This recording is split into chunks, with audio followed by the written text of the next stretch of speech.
falando a respeito do clima, né, e se tem previsibilidade de alguma melhora, principalmente nas regiões que estão mais quentes e mais suscetíveis a incêndios. Agora há pouco, né, nós estávamos acompanhando o Jorge Zaidan no CB News e mostrava, né, queimadas no estado de São Paulo, regiões de produção de cana-de-açúcar, aqui no Mato Grosso do Sul também, na região do Pantanal, mostrando um cenário realmente desolador.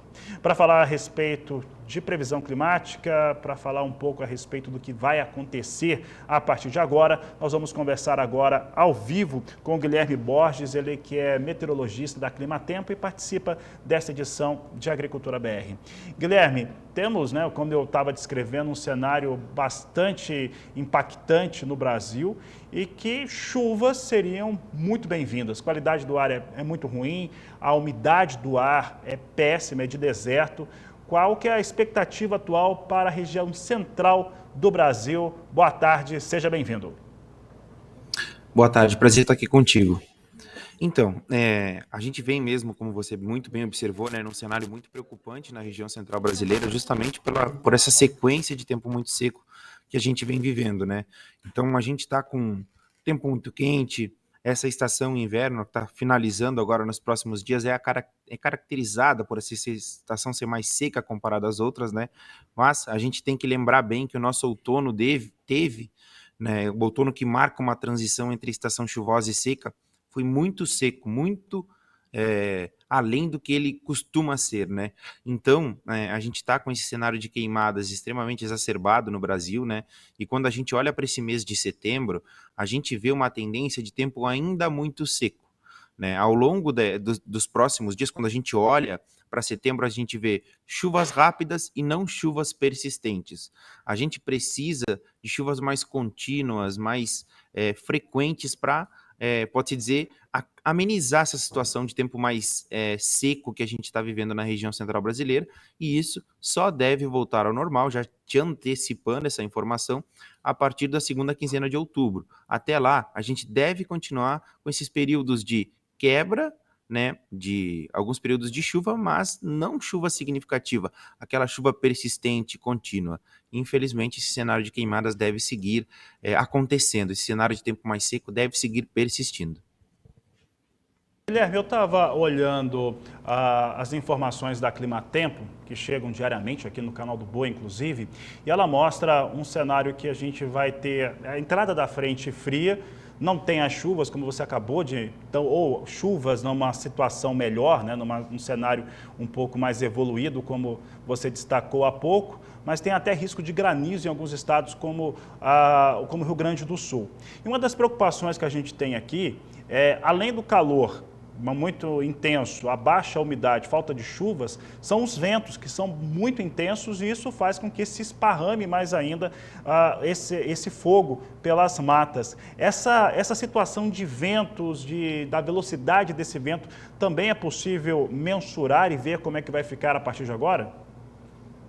Sim, o que acontece, né? A gente tem esse contraste muito forte entre essa massa seca na região central brasileira, né? E lá no sul uma frente fria está tentando ingressar, como você muito bem observou, né?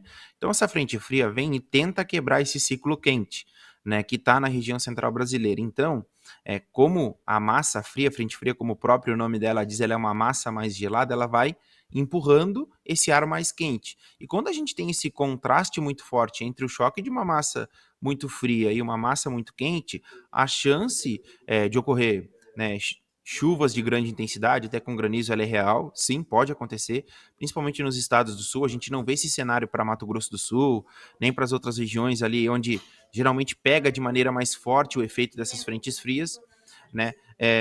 Outro fator importante é que essa frente fria ela deve chegar, ela deve favorecer principalmente para o sábado as instabilidades ingressarem de maneira mais efetiva ali para a região do Mato Grosso do Sul, mas e depois ela começa esse processo de migração dela já para a região mais central do Oceano Atlântico e, consequentemente, deixa de afetar de maneira significativa a região centro-oeste. Ela só canaliza um pouco de umidade, né? Não ameniza de maneira efetiva, ela dá uma aliviada momentânea, mas essa condição deve persistir ao longo dos próximos meses de tempo mais seco.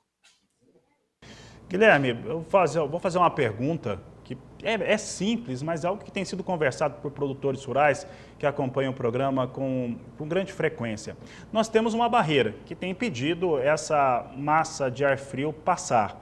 A questão é que neste ano de 2024, eu posso até dizer que 2023 ela já era presente, ela tem sido persistente neste cenário. Essa persistência de barreira, ela deve perdurar até quando? Quando que a gente vai ver uma normalidade, pelo menos para que se tenha esses corredores que existem de uma região para outra, para que o clima possa se desenvolver normalmente? Então, como eu te falei, né, como você muito bem observou, a gente tá tendo, né, a gente teve um 2023 com 9 períodos de temperatura acima da média, né, e com essas massas quentes atuantes na região central brasileira, tá?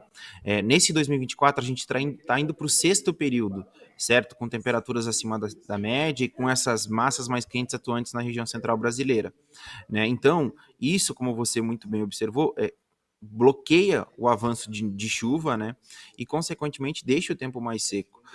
E quando a gente olha para frente, como eu tinha te falado, né, a gente vê um setembro ainda muito seco, só com esses períodos curtos de chuva, certo?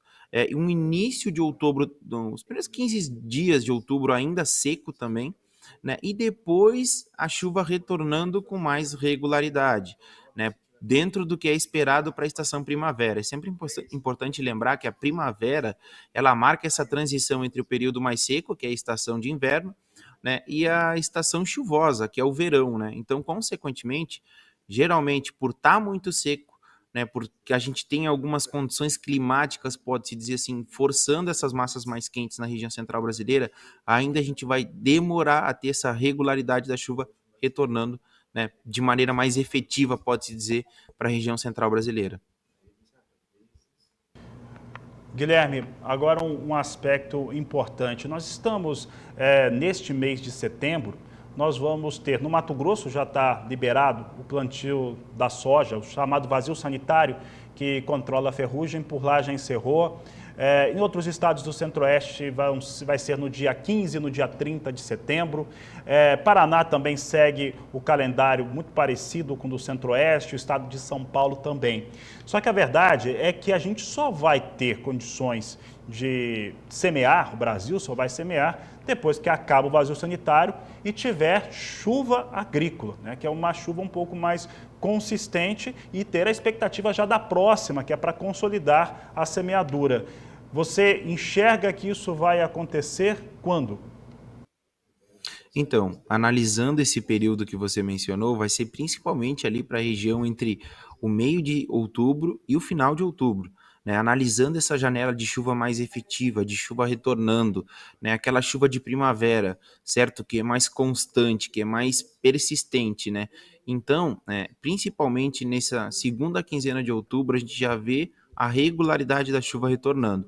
Nesses próximos 30 dias, botando que a gente já está quase na segunda quinzena de setembro, a gente vai ter um período ainda de tempo muito seco, né, de pouca chuva, temperaturas elevadas, né, então, consequentemente, vai demorar um pouco até retornar essa chuva mais regular para a região.